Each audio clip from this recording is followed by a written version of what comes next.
पठाइदिएँ। पठाएर अनि माटुनी चाहिँ खाना खानु पऱ्यो भने त मुलाले त तरकारी पकाएर रहेछ। दिमाग खराब भएर यस्तो हान्न मन लागेको थियो। भक्किभक फेरि अब के हान्नु भनेर मार्केटतिर अब जानु पऱ्यो भनेर तरकारी लिएर मार्केट पुग्यो।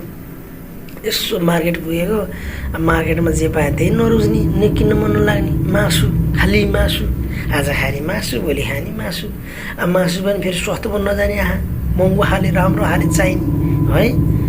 अनि ल ठिकै छ नि त भनेर यसो मासु हेरेको, सब मासु स्वास्थ्य रहेछ। के अन्त महँगो खोज्यो, एकछिन महँगो मासु खोजेको भेटिएन। अब यो पाकेटवाला रहेछौँ भने म यसलाई। ऊ पनि मासु भनेपछि त फेरि रियालको चाड्ने मान्छे हो नि त, रियाल चोर्ने मान्छे हो भनेर एउटा मासु टपक्क टिप्यो, दिएँ।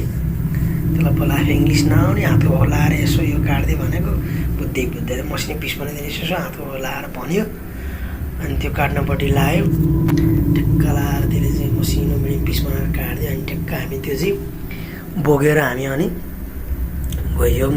जाँदा जाँदा गर्दाखेरि ठ्याक्क लाएर निस्क्यो मार्केटबाट। फेरि यो मुलालाई चाहिँ गेम खेल्न पर्ने रे, कोही नभएको जात्रा हाँडी गाउँ भने त फेरि त्यहाँ गेम के हो झिकेर एक पैसा हालेर झिकेर हिँड्यौँ। हिँडेर ट्याक्क रुम पुगेर मासु फ्राई गर्न थाल्यौँ है। ट्याक्क लगाएर चाहिँ मासु फ्राई गर्न थाल्यो। उसलाई पकाउनु भनेको मैले त अल्छी लाग्यो, मासु सकेको बिना बान्छ। तरकारी पकाउनु पऱ्यो भने जहिले पनि अल्छी लाग्यो भने त्यो अब हुन्छ नि, उसको मोड चाहिन्छ क्या उसलाई। अब अरू आइटम त्यो अनेक चाहिँ हेर न, त्यत्रो चाहिँ आइटम चाहिँ उसलाई अल्छी लागेन। तरकारी पकाउनुलाई अल्छी लाग्यो भनेपछि अब मान्छे त कहाँसम्म रहेछ हेर्नु त गाइस होइन। त्यसपछि ल ठिकै छ मै पकाउँछु, तिमी जेसी गर भनेर त्यसलाई मस्त फ्राई गरेर मरमसला हालेँ होइन। हालेर कस्तो हुन्छ भनेर ठ्याक्क लगाएर त्यो बनाउनुपट्टि लाग्यो। मजाले त्यसलाई चाहिँ अनि बनाउनुपट्टि लगाएपछि अनि मैले बनाएँ।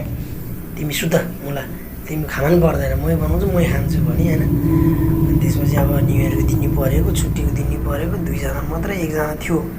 बुढा सुतिरह, अहिले पाएको पैसा उठाउँला नि त भनेर हामी चाहिँ पकाउन लाग्यौँ। अनि पकाएर चट्ट लाएर फ्राई गर्दै थिएँ होइन। अनि बुढाले के हो केटाहरू भने उता फेरि थाहा पाएँ चाहिँ या मासुको बास्ना आयो नि त।